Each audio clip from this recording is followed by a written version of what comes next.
नमस्कार। आज की जनता की अदालत में ज्वलंत मुद्दा है, भगवान के बीच बैठे हुए ये ब्राह्मण क्या कर, भगवान के मंदिर में इनका क्या काम। इस संदर्भ में एक बड़ी बारीकी से हाई कोर्ट दिल्ली के एक अधिवक्ता साहब हैं, इन्होंने कहा कि जो भी ये कर रहे हैं ये पाखंड को फैला रहे हैं, भगवान के बीच भगवान के नाम पर डाका डाल रहे हैं, भगवान को कलंकित कर रहे हैं। इनका काम ये क्या है? जब हम भगवान के शरण में गए हैं तो ये क्या करते हैं? क्या भगवान इनकी सुनवाई करते हैं? क्या ये भगवान के पेशकार हैं या भगवान के कौन सा कर्म करते हैं जो भगवान इनकी बात को जानते हैं?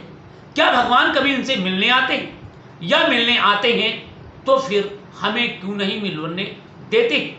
आइए सुनिए इस वीडियो को। पुजारी की तो मंदिर में जरूरत ना है ना, डायरेक्ट भगवान का भगत का संबंध रहता है। बीच में एजेंट क्या कर रहा है? ये बीच में क्या कर रहा है? रोटी तोड़ा खामो खा का भ्रम फैला रहा है। ये खामो खा जो पुजारी है, पुजारी काम कहा भाई? कोई काम नहीं पुजारी, अपने घर बैठ, तेरी जरूरत क्या? वो भगत और भगवान जाने, तू बीच में एजेंट लगा रखा। कौन है तू बता भाई? क्या काम है तेरा?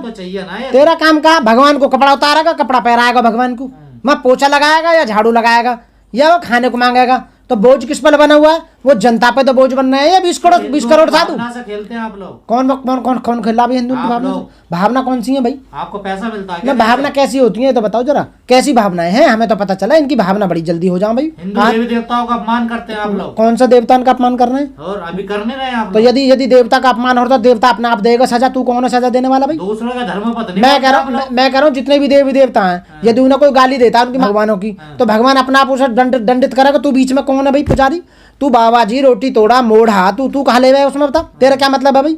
तू कौन है बीच में? अरे वो संपर्क करवाते हैं भगवान को। अरे मैं यही तो मैं कहना चाह रहा हूँ, तू कौन है बीच में? भगवान को जैसा किसी ने गाली दे दी तो भगवान अपना पनिशमेंट देगा, तू बीच में कहाँ होना? तू कोई वकील लगा रखा है भगवान के बीच में कि भगवान के केस रखेगा कोर्ट में? तू कहते हैं हम बच्चे हैं उनके।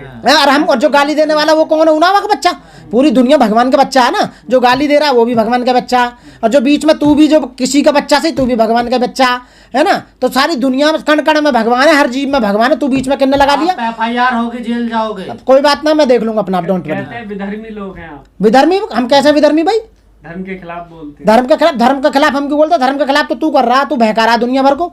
तू बता, मंदिर में तू खा रहा, नौकरी तू नहीं कर रहा, देश में कमा तू नहीं रहा, कोई तेरा एक भी बढ़िया काम हो तू बता? सुल्फा तू पी रहा, गांजा तू पी रहा, चिलमी हो तुम, अपना आपको धर्मी समझ रहे हो? चिलमी, रात दिन चिलमी वहाँ पीते रहो, तो सिगरेट तुम, टोडा तुम, दुनिया भर के हीरोइन स्मैक, और वहाँ पड़े रहे लंबे लंबे बाड़ा ने जो बाल करने में डर लगा है। तुम्हारा आसान टारगेट है हिंदू संतों के खिलाफ, हिंदू देवी देवता के खिलाफ, दूसरे धर्म के खिलाफ तो नहीं बोलते? अरे मेरी समझ में यूं ना आ रहा, ये खामोखा देश पर बोझ बने पड़े हैं जितने भी, तुम काम क्यों नहीं करते हो भाई? दूसरों के खिलाफ क्यों नहीं बोलते तुमने? अरे मैं कह रहा हूँ ऐसा, ये सारे साधु संत होकर कोई यूनिवर्सिटी क्यों नहीं खोलते हैं? कोई बताओ ना, कोई स्कूल चलाओ, कोई यूनिवर्सिटी खोलो, कोई बैंक, ब्लड बैंक खोलो, कोई अस्पताल खोलो। साधु संत इनका काम है देश का सुधार करना और जनता में अच्छे वो करना। तुम बताइए, ये गांव गांव में जाके कितने संस्कार पढ़ा रहे हैं बालकन में, कितने कॉलेज यूनिवर्सिटियों में चैप्टर दे रहे हैं जाकर, ये संस्कार है हमारे। बताइए, इन्हें नशे में से फुर्सत ना मिले, रात को इतने पीले में सुबह को उठाई ना जावे इन पे? बताओ, ये साधु संतन के काम है। अरे वो तो हमारे वो भी। और साधु संत मंदिरों में रेप कर रहे हैं, पकड़े जा रहे हैं, ये सजा जो हो रही है साधु संतन की तो सजा हो रही है। अरे मदिरा का सेवन तो आसाराम बापू है जो आजीवन कारावास की सजा मिली है। ये कौन है आसाराम बापू? संत ना, जिसमें मोदी जी नु करें। आसाराम बापू जी का आशीर्वाद मुझे मिलता रहा है, हमेशा मिलता रहेगा। बापू जी के मैं सन्निध में रहा हूँ। ऐसा बापू जी जेल भिजवा दियो, जैसे जैसे चेला ऐसे ही गुरु, वहाँ भी ना पता कुछ भी। अब ऐसे ही वो है कि जो काले काले बालों फुटबॉल बोल तो खेलता जो फिल्ला था, राम रहीम भी ऐसा ही है। राम रहीम ने क्या करा? वो भी जेल चला गया। बताओ, रामपाल वो भी जेल चला गया। ये तो साजिश है ना, आप लोगों की बदनाम करते हैं। हाँ, मैंने तो सजा सुनाई है ना। हाँ, मैंने सजा सुनाई, मैंने जेल भेजे हैं, मैंने भेजे हैं जेल। अरे इनके कर्म ऐसे नई नई लौंडियाँ चाहिए ना रोजाना, जितने भी बाबा है ना, नए नए खाने को चाहिए ना दुनिया भर का। जो जेल गए, ये जो पकड़ लिया वो जेल चला गया, बाकी कुछ पकड़े जाएंगे।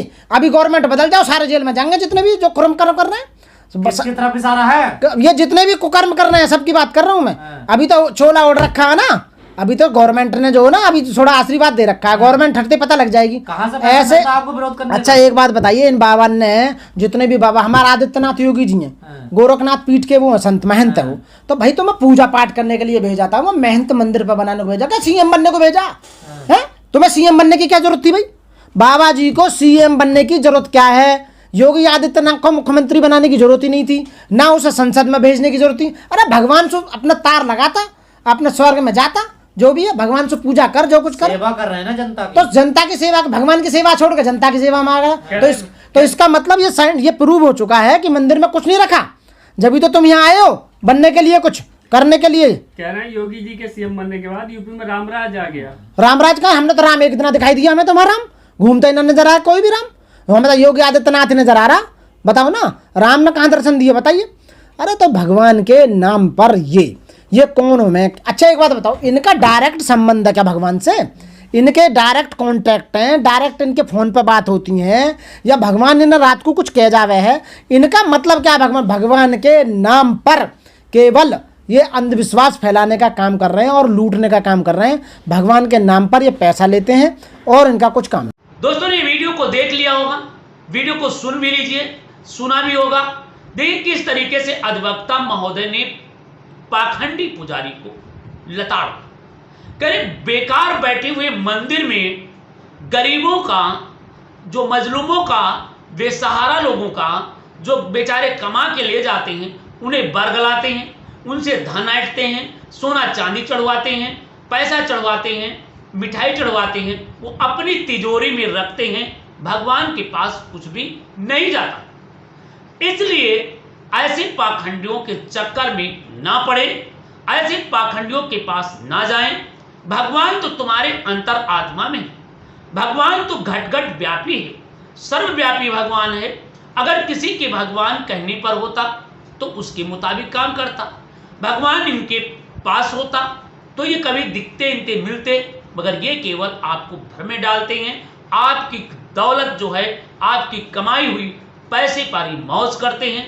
इसलिए इस पाखंडवाद, इस ब्राह्मणवाद से आपको मुक्ति तभी मिलेगी जब इन छलवी रूपी लोगों से बचेंगे और ब्राह्मणवादी व्यवस्था से दूर रहेंगे। उन्होंने यहां तक कह दिया कि इनकी जरूरत क्या है। जब इंटरव्यू में कहा गया कि आपने हिंदू धर्म की देवी देवताओं के साथ ऐसा कहकर के आस्था को ठेस पहुंचाते हैं, तो अधिवक्ता महोदय ने कहा, मैं कौन ठेस पहुंचाने वाला होता हूं? आप तो बहुत बड़ी ठेस पहुंचा रहे हैं। आप तो इतने बड़ा ठेस पहुंचा रहे हो, मेरे साथ छल कर रहे हो, कपट कर रहे हो, बेईमानी कर रहे हो, लयमारी कर रहे हो, तो आप तो बड़ा अपराध कर रहे हो। और फिर जब मैं परम पिता परमात्मा के पास आया हूं, ईश्वर के पास आया हूं, तो ईश्वर से मुझे मिलने की आपकी कहां से जरूरत पड़ गई? क्या आप पेशकार हैं? क्या आप जज हैं? क्या आप भगवान के भेजे हुए बंदे हैं जो उन्हीं के तुम्हें जा सकते हो, बाकी नहीं जा सकते? जैसे तुम आए हो वैसे हम आए।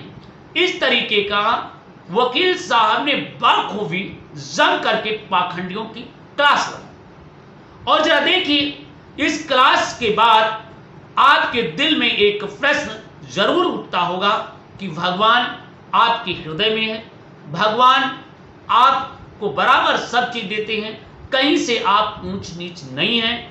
और हमारे जो वैदिक धर्म है, सनातन धर्म है, वो भी समता की बात करते हैं। जन्म से शूद्र और कर्म से ब्राह्मण। जो ये कहते हैं कि जन्म से तुम शूद्र हो, जन्म से क्षत्रिय हो, जन्म से मैं ब्राह्मण हूं, जन्म से वैश्य हूं, ये झूठ है, पाखंड है। क्योंकि हमारा सनातन धर्म कहता है जन्म से शूद्राण, कर्म से ब्राह्मण। जो पढ़ता है वो ब्रह्मा है, जो पढ़ता है वो ब्राह्मण हो जाता है, जो व्यापार करता है वो बनिया हो जाता है, और जो देश की सेवा करता है वो क्षत्रिय हो जाता हो कहता है, और जो सेवा करता है वो शूद्र करता है।